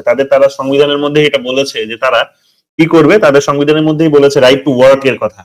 আমাদের দেশে যেমন আমরা রাইট টু ওয়ার্ক আমরা এটা মানে মেনশন করতে পারিনি, কারণ রাইট টু ওয়ার্ক একদিক থেকে রাইট টু কি বলবো যে রাইট টু ইকোনমি বা রাইট টু ইকোনমিক রাইটস এর কথা বলে হয়তো সোসাইটাল পার্সপেক্টিভ থেকে, কিন্তু আমরা যেহেতু লিবারালিজমকে অনেক বেশি ভ্যালুস দিয়েছি এই জায়গাতে, তো আমরা কিন্তু সেগুলোকে মানে এক প্রকার ছুঁড়ে ফেলে দিয়েছি। হ্যাঁ, ছুঁড়ে ফেলে দিয়েছি, কিন্তু ওরা কিন্তু তা করেনি। প্রত্যেকের কাজের অধিকার, প্রত্যেকের কর্মের অধিকার, এগুলোকে তারা কিন্তু সুনিশ্চিত করেছে, এবং এগুলো তারা শুরুর দিকে তোমরা দেখতে পাবে যে খুব অল্প বেতন দিয়ে তারা কিন্তু তাদের দেশের নাগরিককে কাজ করিয়ে নিত, খুব অল্প বেতন দিয়ে। এবং সেই সময় দেখবে হিউম্যান রাইটস ভায়োলেশনস নিয়ে বড় চিৎকার চেঁচামেচি করতো ওয়েস্টার্ন মিডিয়া, ওয়েস্টার্ন ওয়ার্ল্ড। কিন্তু এই মানুষগুলোকে দিয়ে একটা সময় হার্ডওয়ার্ক করিয়ে, এবং তোমরা জানো গ্রেট লিপ ফরওয়ার্ড থেকে শুরু করে বড় বড় যে সমস্ত প্রোগ্রামগুলো মাও জেদং হাতে নিয়েছিলেন, মাও জেদং পড়াতে, এগুলো সবই তোমাদের বলেছি। তো সেই সময় তিনি এই মানে ভাবনাগুলোর বীজ রোপণ করেছিলেন, যেগুলো এসে হয়তো এখন আমরা করছি। তো তখনই তিনি এগুলো করেছেন, এবং তিনি মানুষকে উদ্বুদ্ধ করেছেন যে আজকে তুমি হার্ডওয়ার্ক করো, আজকে যদি হার্ডওয়ার্ক করো, সম্ভবত একটা শব্দ তিনি বলেছিলেন, সেন্টেন্স বলেছিলেন যে আগামী হোদায় 3 বছর সুখে থাকবে। না 3 বছর না, আজকে 10 একজন এক রকম বলছো, যে আজকে যদি হার্ডওয়ার্ক করো তাহলে একটা মোটামুটি টাইম পিরিয়ড বলেছিলেন, একটু গুগল করে নাও, আমি নিজেও ভুলছি, যে এতটা বছর তুমি সুখে থাকবে। তো তখন দেখবে, তো তখন তিনি ওই অল্প টাকায় কাজ করিয়ে নিয়ে কাজের অধিকারগুলোকে সুনিশ্চিত করিয়েছে, কিন্তু বেতনটা এতটা হয়তো ভালো দিত না। কিন্তু আজকে তারা হার্ডওয়ার্ক করে, আজকে তারা প্রচুর রিসার্চ করে যে জায়গায় পৌঁছে গেছে, তাদের ইকোনমি যেখানে পৌঁছে গেছে, আজকে এই অভিযোগগুলো আজকে কিন্তু আর আসে না যে তাদের দেশে হিউম্যান রাইটস ভায়োলেশন, তাদের দেশে ওভারঅল সেখানে মানুষের ইকোনমিক অবস্থা খারাপ, এগুলো আর কিন্তু উঠে আসে না। তাদের দেশের অর্থনৈতিক অবস্থা মানুষের খারাপ, কিংবা তাদের দেশের হেলথ পলিসি সেখানে মানুষের খুব খারাপ, সরকারের পলিসি গুলো আর কি জনগণের ইয়েতে, সেগুলো যে খুব খারাপ তা কিন্তু আর বলে না। এখন কি বলে?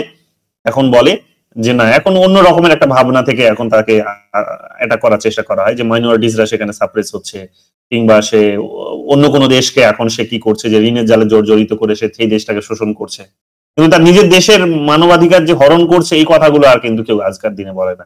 সে বলে এখন ঘুরিয়ে কি যে অন্য দেশের মানবাধিকারের হরণ করছে, যে ওই দেশটাকে ঋণ দিচ্ছে, ঋণ দিয়ে ঋণের জালে জড়িয়ে পড়ছে, তারপর যখন শোধ করতে পারছে না তারপর ওই দেশটাকে গিয়ে দখল করছে, তার ভূখণ্ডগুলোকে দখল করছে, যেমন চীনের হাম্বানটোটা এয়ারপোর্ট এইভাবে দখল করেছে।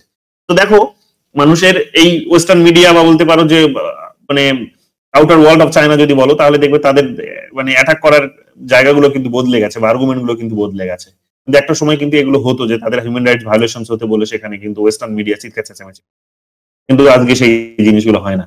তো কোথাও গিয়ে এগুলো কিন্তু পার্থক্য। সব বিষয়েই তোমরা দেখবে যে তারা নিজেদের মতো করে তাদের নিজেদের ডেভেলপমেন্টকে ইনশিওর করেছে। তারা প্রচুর সেখানে রোড ইনফ্রাস্ট্রাকচার তৈরি করেছে, প্রচুর তারা সেখানে ইনস্টিটিউশনস বিল্ডিং করেছে, বিভিন্ন ধরনের করে মানুষের ইকোনমিক ক্যাপাসিটিটাকে ইনক্রিজ করার চেষ্টা করেছে।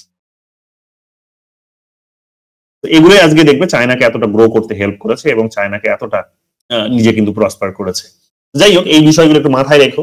এরপরে দেখো পাওয়ার এন্ড ফাংশনসে যদি চলে আসো, তাহলে এই বডিটার পাওয়ার এন্ড ফাংশনস হচ্ছে যে সেখানে আইন তৈরি করবে, আইনটা এবং সংবিধান তৈরি করার কাজটিও তার অধীনেই পড়ে। এবং আমরা দেখতে পাবো যে তার লাস্ট যে সংবিধান অ্যাপ্লিকেবল যেটা হয়েছে, তার সংবিধান একাধিকবার এসেছে। সংবিধান তার, আমি যদি ভুল না হয় তাহলে 1954 এর দিকে একটা এসেছে, 1962 দিকে একটা এসেছে, 1965 এর দিকে একটা এসেছে, 1978 এর দিকে বলে একটা এসেছে, আর 1982 তে একটা এসেছে। এতগুলো সংবিধান তাদের এসেছে, বারবার বারবার তারা সংবিধান বদল করেছে। এবং লাস্ট 1982 তে যে সংবিধানটা এসেছিল সেই সংবিধানটা এখনো কিন্তু তাদের দেশে কিন্তু প্রযোজ্য আছে বা অ্যাপ্লিকেবল আছে, ফাংশনাল আছে।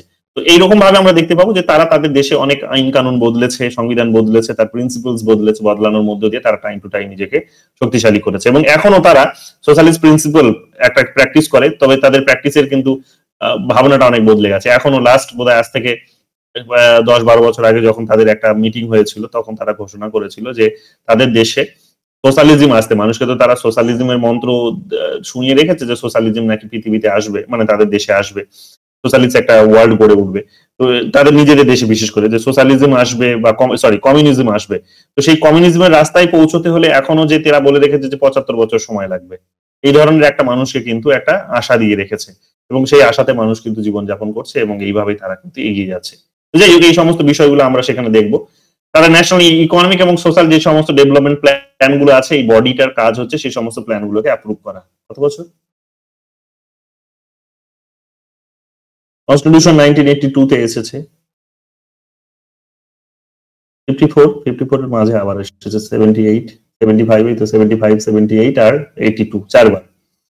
54, 75, 78 আর 82, 75, 78, 75, 78, না 54, 75, 78, 82, 54, 75, 78, 82, এই চারবার তাদের দেখবে তাদের দেশের সংবিধান এসেছে। বাকি তারপরটা হয়তো ছোটখাটো কি অ্যামেন্ডমেন্ট করা হয়েছে, বাট সংবিধানের মধ্যে একটা বড় বদল ঘটেছে কিন্তু এই চারবার। 54-তে এসেছে, তারপরে 75-এ এসেছে, তারপর 78-এ, তারপর 82-তে। এইরকম ভাবে তারা কিন্তু চারবার নিজেদের সংবিধান বদলে নিয়েছে। এরপরে দেখে নাও যে এই বডিটার কাজকে, এই বডিটার কাজ হচ্ছে যে কারণে বললাম যে এই বডিটাই বেসিক্যালি গোটা দেশটাকে কন্ট্রোল করে। দেখো এখানে গভর্নমেন্টের যারা অফিসিয়ালস আছে সেই অফিসিয়ালসদেরকে তারাই নিয়োগ করে, এই বডিটাই, অর্থাৎ লেজিসলেটিভ বডিটাই তারা নিয়োগ করে। বুঝতে পারছো তো? তো বুঝতেই পারছো কত বড় একটা গুরুত্বপূর্ণ একটা বডি। এরপরে যিনি প্রধানমন্ত্রী এবং প্রেসিডেন্ট যিনি আছেন, তারাও কিন্তু এই বডিটা দ্বারাই নিয়োগ হয়। অর্থাৎ এই গভর্নমেন্টের অফিসিয়ালসদের মধ্যেই প্রিমিয়ার এবং তাদের হচ্ছে যে প্রেসিডেন্ট, তারা কিন্তু এই বডিটা দ্বারাই নিয়োগ হয়। তার মানে বুঝতেই পারছো যে বডিটার সমস্ত মেম্বার যেহেতু কমিউনিস্ট পার্টি অফ চায়নার থেকে বিলং করা, তো স্বাভাবিকভাবেই এই পোস্টে যারা গিয়ে বসবেন, এই প্রাইম মিনিস্টারের পোস্ট বলো বা প্রিমিয়ারের পোস্ট বলো এবং প্রেসিডেন্টের পোস্ট বলো, তারা কমিউনিস্ট পার্টি অফ চায়নারই হবেন এবং তাদেরই মতাদর্শে সেখানে রিফ্লেকশনস করবে। তো স্বাভাবিকভাবে আমরা বলতে পারি যে কমিউনিস্ট পার্টি অফ চায়নার কিন্তু একটা বড় ধরনের রোল কিন্তু এখানে আছে তাদের লেজিসলেচারের উপর, এবং লেজিসলেচারের উপরে থাকার মধ্য দিয়ে তারা গোটা দেশের সমস্ত ইনস্টিটিউশন গুলোর উপরে, বিশেষ করে বড় বড় ইনস্টিটিউশন, ছোটগুলো তো বাদ যাবেই না এমনিতে, বাট বড় ইনস্টিটিউশন গুলো বড় করেই বলা যেতে পারে যে তাদের উপর কন্ট্রোল আছে, যেমন প্রধানমন্ত্রী এবং রাষ্ট্রপতির পোস্ট গুলো। এরপরে কি বলছে, has the power to remove state officials, শুধু তাদের নিয়োগ নয়, যে কোনো সময় তারা সরিয়েও যেতে পারে। এবং বাট ইন প্র্যাকটিস কি বলছে, ইট রেয়ারলি অপোজ সিপিসিস ডিসিশনস, যে কমিউনিস্ট পার্টি অফ চায়না যদি কোনো ডিসিশনস নিয়েছে তাহলে সেই ডিসিশনস এর ভিত্তিতেই যদিও এই বডিটা কাজ করে, কিন্তু এরা চাইলে সরিয়ে দিতে পারে। কিন্তু চাইলে সরিয়ে দিতে পারলেও কিন্তু এটা কমিউনিস্ট পার্টির কিন্তু ডিসিশনসটাকে কিন্তু ইগনোর করে না। তো এটাও আমরা কিন্তু দেখতে পাই। এরপরে চলে আসো কমিউনিস্ট, এই যে পুরো ন্যাশনাল পিপলস কংগ্রেস, তার মানে এক প্রকার বুঝতেই পারছো যে কমিউনিস্ট পার্টির গাইডেন্সেই কাজ করে, যে তারা যা কিছু ডিসিশনস নেবে, কারণ যেহেতু তাদের সমস্ত মেম্বার্সরাই হচ্ছে কমিউনিস্ট পার্টি থেকে বিলং করে, তাহলে পার্টির যে গাইডলাইন হবে সেই গাইডলাইনেই তারা ডিসিশনসটা নেবে, এটাই তো সাধারণ কথা। তো প্রত্যেকটা মেম্বার, ইলেক্টেড মেম্বার ওই ওই তাদের ইউনিক্যামেরাল লেজিসলেচারে পার্টির গাইডলাইনেই কিন্তু ডিসিশনস গুলো বেসিক্যালি নিয়ে থাকে। এবং দেওয়ার পর এই কারণে অনেকে বলার চেষ্টা করেছে যেটা সর্বোচ্চ একটা বডি হতে পারে, লেজিসলেটিভ বডি একটা হতে পারে, ডিসিশন মেকিং বডি একটা হতে পারে ঠিকই, যে তাদের হচ্ছে ন্যাশনাল পিপলস কংগ্রেস, বাট এটা একটা রাবার স্ট্যাম্পই মাত্র হয়ে একমাত্র মানে কেবলমাত্র রয়ে গেছে। রাবার স্ট্যাম্প মানে জাস্ট ও সিল দেওয়ারই কাজ, কিন্তু সইটা কে করবে, মানে সিলের কোনো মূল্য থাকে না জানো এক প্রকার। সইটা কে করছে, সইটা আলটিমেটলি করছে communist party of China. Communist party of China করছে ঠিকই, কিন্তু জাস্ট এই একটা সিল মোহর দেওয়ার কাজটা করছে, আর অন্য কিছু নেই। আলটিমেট ডিসিশনটা কিন্তু কমিউনিস্ট পার্টি অফ চায়নাই কিন্তু নিয়ে থাকে। তো এটা হচ্ছে তাদের একটা বেসিক একটা ইউনিকনেস বলতে পারি আমরা। জুডিশিয়ারির প্রসঙ্গে যদি চলে আসো, তাহলে জুডিশিয়ারিও দেখবে তাদের দেশে জুডিশিয়ারি আছে, কিন্তু জুডিশিয়ারি দেখবে এক প্রকার কমিউনিস্ট পার্টি অফ চায়নার উপরেই দ্বারাই বিশেষভাবে প্রভাবিত। তারা নমিনালি ইন্ডিপেন্ডেন্ট বলতে পারো, যে নামমাত্র তারা স্বাধীন, অর্থাৎ এই জুডিশিয়ারির যে বিচারপতি আছেন বা পুরো ইনস্টিটিউশনসটা যে আছে, বিশেষ কোনো স্বাধীনতা তাদের নেই, কারণ এই কমিউনিস্ট পার্টি অফ চায়নারই হচ্ছে আদর্শে তারা অনেক বেশি প্রভাবিত। এবং তাদের দেশে এইরকম ভাবে তোমরা দেখতে পাবে যে তাদের দেশে সুপ্রিম কোর্ট আছে, যেটাকে বলা হচ্ছে সুপ্রিম পিপলস কোর্ট। ভালো করে নামটা মাথায় রেখে পরীক্ষা আসতে পারে। সুপ্রিম পিপলস কোর্ট তাদের দেশে আছে, সুপ্রিম পিপলস কোর্ট, এবং এটাই একটা judicial authority, highest judicial authority হিসেবে কাজ করছে, যেহেতু সুপ্রিম বলেছে তাহলে হাইয়েস্টই হবে। এবং তাদের লোয়ার কোর্টও আছে তার পাশাপাশি, যেমন প্রভিন্সে আছে, মিউনিসিপাল লেভেলে আছে, এবং কান্ট্রি লেভেলে বা ওই ছোটখাটো আরো লেভেলে যেগুলো সেগুলো হতে পারে। এরকম সুপ্রিম কোর্ট হাইয়েস্ট একটা জুডিশিয়াল অথরিটি হিসেবে কাজ করছে। লোকাল কোর্ট যেগুলো আছে সেগুলো হচ্ছে বিভিন্ন যে সমস্ত সিভিল এবং ক্রিমিনাল কেসগুলো আছে সেগুলো হ্যান্ডেল করে। এবং তোমরা দেখতে পাবে যে সুপ্রিম পিপলস প্রসিকিউটর, তাদের আবার দেশে দেখবে পিপলস প্রসিকিউটরের একটা বড় পোস্ট আছে, যেটা এখানে মেনশন নেই। প্রসিকিউটরের একটা পোস্ট আছে, সেই প্রসিকিউটর বেসিক্যালি এই ধরনের কাজগুলো করে থাকে, এই বিচারকের কাজগুলো, দায়িত্বগুলো সম্পাদন করার কাজ করে থাকে, আইনগুলোকে এখানে এক প্রকার বলতে পারো যে এক্সপ্লেনেশনের কাজগুলো করে থাকে, ঠিক আছে, ডিসক্রাইব করার কাজ বলো, এক্সপ্লেন করার কাজ করো, সেগুলোকে করে থাকে, ডিকোড করার বেসিক্যালি যেগুলো কাজ সেগুলো। তবে এরা অনেক সময় যে ডিসিশনস গুলো নিয়ে থাকে সেগুলো আমরা দেখতে পাবো যে পাবলিক প্রসিকিউটরের এক প্রকার বলতে পারো যে আদেশ মতো তারা করে থাকে, বা এক প্রকার তাদের গাইডেন্সে করে থাকে। পাবলিক প্রসিকিউটরের একটা বড় ধরনের রোল আছে, যারা হচ্ছে জুডিশিয়ারির উপরে কিন্তু এক প্রকার একটা কন্ট্রোল রাখে। এই সমস্ত বিষয়গুলো সেখানে কিন্তু তোমরা দেখতে পাবে। এরপরে তোমরা দেখো জুডিশিয়ারির এগুলো দেখতেই পেলে, যে বলেই দিলাম, ইন্টারপ্রেট করে থাকে সংবিধানকে, আইনকে, তারা ক্রিমিনাল এবং সিভিল কেসগুলোকে দেখাশোনার দেখে, এবং তারা লিগাল যে সমস্ত কমপ্লায়েন্স গুলো আছে এবং প্রসিকিউশন আছে সেগুলো সমস্ত তারা সুপারভিশনের কাজগুলো করে থাকে। এরকম ভাবে তোমরা দেখতে পাবে যে এক্সিকিউটিভ, লেজিসলেচার এবং জুডিশিয়ারি তিনটে বডি তাদের দেশেও আছে, এবং তারা এইরকম ভাবে কিন্তু কাজ করে। এরপরে তোমরা চলে আসো যে কমিউনিস্ট পার্টির একটা রোল, কমিউনিস্ট পার্টি কি কি করে থাকে যেটা জানা দরকার তোমাদের। Communist party of China basically যেটা বললাম যে ডমিনেন্ট ফোর্স ইন চায়না, যে চায়নাতে একটা হচ্ছে আধিপত্যকারী একটা শক্তি তাদের পলিটিক্যাল সিস্টেমের উপরে, অর্থাৎ যত রকমের ব্যবস্থা আছে, প্রতিষ্ঠান আছে, এই প্রতিষ্ঠানগুলোর উপরে যেটা বললাম যে এই কমিউনিস্ট পার্টির সদস্যদেরই একটা কন্ট্রোল থাকে, যেহেতু একটাই পলিটিক্যাল পার্টি, তো স্বাভাবিকভাবে তাদেরই সদস্যদের একটা আধিপত্য থাকবে, সেটাই স্বাভাবিক কথা। তো জেনারেল সেক্রেটারি যেমন হচ্ছে এই মুহূর্তে যেটা বললাম যে শি জিনপিং যেমন আছেন, এবং তিনি আবার হচ্ছেন পার্টিতে যেমন হচ্ছে হেড, আবার তিনি দেখবে রাষ্ট্রপতিও তিনি এই মুহূর্তে। তো এক প্রকার তিনিই বলতে পারো এক প্রকার একটা গুরুত্বপূর্ণ পোস্ট হোল্ড করছেন। তো প্রেসিডেন্টের থেকেও যেহেতু এই পোস্টার মূল্যটা অনেক বেশি, জেনারেল সেক্রেটারির মূল্যটা অনেক বেশি, কারণ প্রেসিডেন্ট সেটাই করেন যেটা জেনারেল সেক্রেটারির এক প্রকার অ্যাডভাইস থাকে। তো স্বাভাবিকভাবে বুঝতে পারছি, এবং এই মুহূর্তে যেহেতু প্রেসিডেন্ট এবং সেক্রেটারি দুজনই একই ব্যক্তি, তো কাজেই বলতেই পারো যে সেখানে কিন্তু এই পোস্টার মর্যাদা আরো অনেক বেশি পরিমাণে বৃদ্ধি পেয়েছে, দুটো পোস্টেরই মর্যাদা প্যারালাল বৃদ্ধি পেয়েছে। পলিট ব্যুরো স্ট্যান্ডিং কমিটি তাদের আছে। পলিট ব্যুরো স্ট্যান্ডিং কমিটি মানে হচ্ছে যে একটা ছোট ডিসিশন মেকিং বডি, যে ডিসিশন মেকিং বডি বেসিক্যালি তাদের ওই দলের মধ্যে আর কি, সেখানে কি করে যে তারা মানে একটা এই ডিসিশনস গুলো কালেক্টিভলি নিয়ে থাকে, একটা ছোট স্ট্যান্ডিং কমিটি কাইন্ড অফ বলতে পারো, এই স্ট্যান্ডিং বলেই দিয়েছে। তো পলিট ব্যুরো স্ট্যান্ডিং কমিটি আমাদের দেশেও দেখবে যে আমাদের দেশে বামপন্থী সংগঠন যেগুলো আছে দেখবে, রাজনৈতিক দল আছে, তাদেরও দেখবে এরকম পলিট ব্যুরো আছে, পলিট ব্যুরো পলিট ব্যুরো মানে রাজনৈতিক যে বিভিন্ন সিদ্ধান্তগুলো নেয় সেই সিদ্ধান্তগুলো এই দপ্তরে বসেই নেওয়া হয় এবং এখানে এই 7 জন সদস্য বসেই সেই ডিসিশন গুলো নিয়ে থাকে। আমাদের দেশে সেখানে হয়তো ভ্যারি করতে পারে সংখ্যাটা, বাট আমাদের দেশেও কিন্তু দেখবে এখানে কিন্তু আছে। সীতারাম ইয়েচুরি থেকে শুরু করে বেশ কিছু মানুষ সেখানে কিন্তু এই পলিট ব্যুরোর সদস্য এবং তারা কিন্তু ডিসিশন গুলো ওইরকম ভাবেই নিয়ে থাকে। দেখবে এই সমস্ত একটা ব্যবস্থা সেখানে কিন্তু দেখতে পাওয়া যায়। তাছাড়া তাদের সেন্ট্রাল কমিটি আছে, যে সেন্ট্রাল কমিটি বেসিক্যালি কি করে থাকে, যে দলের যে সমস্ত সিদ্ধান্তগুলো সেই সিদ্ধান্তগুলোকে তারা ইমপ্লিমেন্ট করে থাকে এবং সরকারের উপর সেগুলোকে অ্যাপ্লাই করা হচ্ছে কি হচ্ছে না সেগুলোর উপরে এক প্রকার ওভারসি করে থাকে। ন্যাশনাল পার্টি কংগ্রেস, তাদের দেখবে প্রত্যেক 5 বছর অন্তর এই পার্টিটার একটা সম্মেলন অনুষ্ঠিত হয়। সেই সম্মেলনে যে ডিসিশন গুলো নেওয়া হয় সেই ডিসিশন গুলো সরকারকে হয়তো সেখানে তারা জানায়। জানায় মানে কি, ওই তারা এক প্রকার বলতে পারে লেজিসলেচারে নিয়ে যায়, যেহেতু ওখানকার সদস্যরা এখানকারও সদস্য, তো এখান থেকে শুনে গিয়ে বা ডিসিশনটা নিয়ে তারা লেজিসলেচারে নিয়ে যায়। লেজিসলেচারে জাস্ট নামমাত্র ডিসিশনটা নিয়ে তারা সরকারটাকে ওইভাবেই কন্ট্রোল করে। তো এগুলো আমরা সেখানে কিন্তু দেখতে পাবো। এই পার্টির বিশেষ কতগুলো ক্ষমতাও আছে দেখবে, দলীয় রাজনীতির বাইরে বেরিয়ে এসেও এরা তো এক প্রকার তোমরা দেখতে পাবে যে ইনডিরেক্টলি তারা সরকার, তারা মিলিটারি, তারা জুডিশিয়ারি সমস্ত কিছুকে কন্ট্রোল করে থাকে এবং তারা লং রানে তারা ইকোনমিক এবং সামাজিক যে সমস্ত নীতিগুলো আছে সেই নীতিগুলোকেও কিন্তু তৈরি করে থাকে, তারা নিয়ন্ত্রণও করে থাকে। তারা এইরকম ভাবে তাদের দেশের আইডিওলজি, তাদের মিডিয়া, তাদের প্রপাগান্ডা যা কিছু আছে তারাই কিন্তু সেট করে দেয় এবং সেই ভিত্তিতেই দেশ কিন্তু পরিচালিত হয়। এছাড়াও আমরা দেখতে পাবো তাদের দেশে পলিটিক্যাল অপোজিশনস এর কোনো ভূমিকা নেই। অপোজিশনসদেরকে তারা সাপ্রেস করে, যদি কিছু থেকেও থাকে যে কেউ বিরোধী মত প্রকাশ করছে, বিরোধী দল গঠন করার চেষ্টা করছে, ঠিক আছে, সংগঠন ক্রিয়েট করার চেষ্টা করছে, গ্রুপবাজি করার চেষ্টা করছে, তাদেরকে সেখানে কি করে, সাপ্রেস করার চেষ্টা করে কালেকটিভলি। তো এই সমস্ত বিষয়গুলো সেখানে কিন্তু আমরা দেখতে পাবো। তো এগুলোই তোমরা এখানে দেখতে পাবে। তারা দেখতেই পাচ্ছ এখানে বলে দিয়েছে যে অন্য কোনো অপোজিশন নেই, তাদেরকে সাপ্রেস করার চেষ্টা করে। রুলিং পার্টি যেটা বলবে সেটাই তার শেষ কথা। রুলিং পার্টি মানে সেটা national people's congress, sorry, communist party of China, সেটা আমরা দেখতে পাচ্ছি। মিডিয়ার উপর কন্ট্রোল, সিভিল সোসাইটির উপর কন্ট্রোল, মিডিয়ার গুলোকে তারা সেন্সরশিপ করার চেষ্টা করে, সেন্সর করার চেষ্টা করে, অর্থাৎ কোন ধরনের কন্টেন্ট লেখা হবে, কোন ধরনের কন্টেন্ট লেখা হবে না, কি প্রচার করা হবে, কি প্রচার করা হবে না, সেটা তারা এক প্রকার ডিসাইড করে দেয়। এবং তাদের নিজেদের যে স্টেট মিডিয়া আছে সেই স্টেট মিডিয়াও অনেক স্ট্রং। আমাদের এখানে স্টেট মিডিয়া যেমন এতটা স্ট্রং নয়, প্রাইভেট মিডিয়াগুলোর উপরে এই কারণে স্টেট কিন্তু কন্ট্রোল রাখার চেষ্টা করে, ঠিক আছে, প্রাইভেট মিডিয়াগুলোর উপর। আমাদের স্টেট মিডিয়া এতটা স্ট্রং নয়, তার নেটওয়ার্কটা এতটা শক্তিশালী করতে পারেনি সরকার বা করেনি। নিজেদের ওটাকে এফিসিয়েন্টলি ডিল করার একটা যেহেতু জায়গা থাকে, তাই তো দেখবে একটা সময় দূরদর্শন থেকে শুরু করে বিভিন্ন ধরনের এরকম চ্যানেল ছিল যেখানে সরকারি সংবাদ সেখানে প্রচার করা হতো, সরকারি নিউজ গুলোকে সেখানে সার্কুলেট করা হতো। কিন্তু এখনকার দিনে সেগুলোর ভূমিকাটা অনেকটাই কমে গেছে।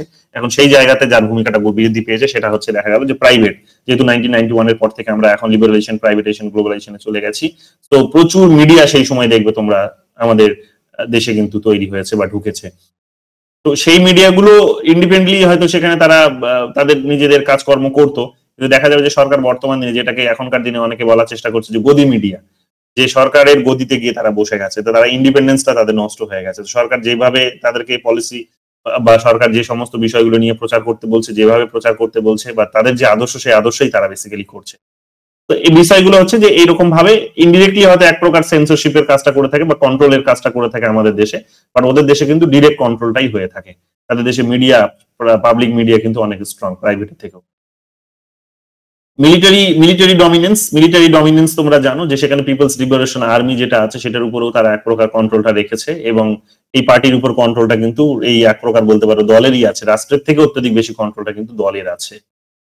এই ধরনের বিষয়গুলো আমরা দেখতে পাই। আর অপোজিশনস এর কথা তো বললাম যে অপোজিশনস যদি বা বিরোধী শক্তি যদি সেখানে, বিরোধী দল যদি বিশেষ কিছু করার চেষ্টা করছে, কেউ যদি কোনো রকমের অ্যাক্টিভিজম করার চেষ্টা করছে, বিশেষ করে প্রো ডেমোক্রেসি মুভমেন্ট কেউ যদি লঞ্চ করার চেষ্টা করছে, যেমন তোমরা লাস্ট টাইম বোধহয় হংকং এ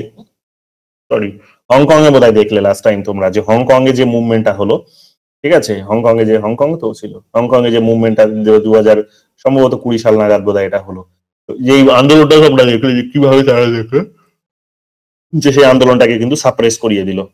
এক প্রকার চেষ্টা অনেক করেছিল, যদি তারা খুব একটা বেশি সফল হয়নি সরকার, বাট আমরা দেখেছি যে হ্যাঁ স্ট্রিক্ট কন্ট্রোল রেখেছে।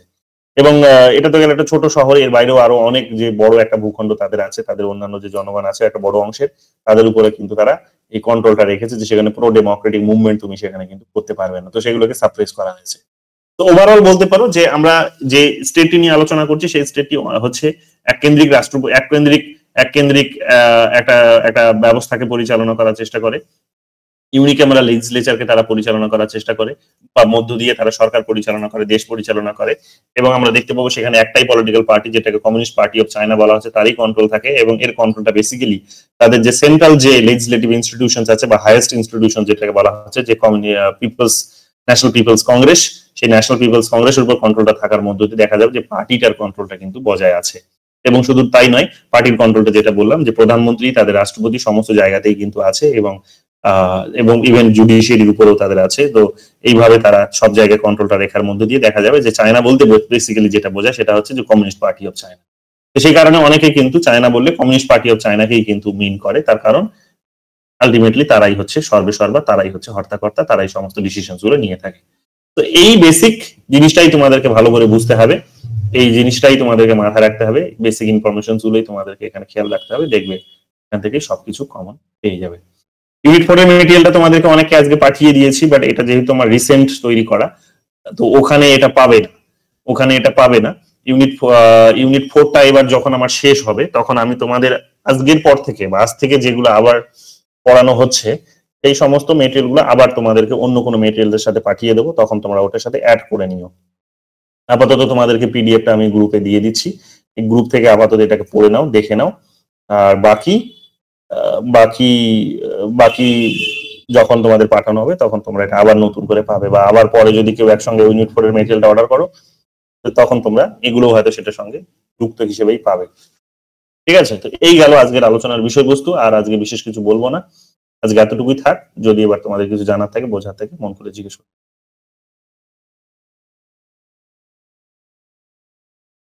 আপনি ক্লাসের পুরো ফ্রি থাকবেন? ক্লাসের পরে আমি এখন একটুখানি প্রিন্ট আউট করতে দিয়েছি, সেগুলো আনতে যাব। বলো কি বলছো? কথা বলতাম ফোনে। তাহলে করো, ফোন করে ইমিডিয়েট ফোন করো, কথা বলেই বেরোবো। আর বলো বাকিরা আর কারো কিছু বোঝা গেছে তো?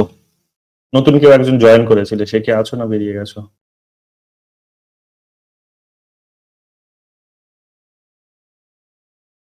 বেরিয়ে গেছে বোধহয়, দেখছি। বলো তাহলে আর কারো কিছু নেই তো? তাহলে আজকে এখানেই থাক, আমি মেটেরিয়ালটা পাঠিয়ে দিচ্ছি, দেখে নিও, পড়ে নিও, আর পিওয়াইকিউ গুলো সলভ করে নাও। দেখো ন্যাশনাল পিপলস কংগ্রেস থেকে কি এসেছে, বা পলিটিক্যাল সিস্টেম অফ চায়না থেকে কি এসেছে। ঠিক আছে, সলভ করে নাও।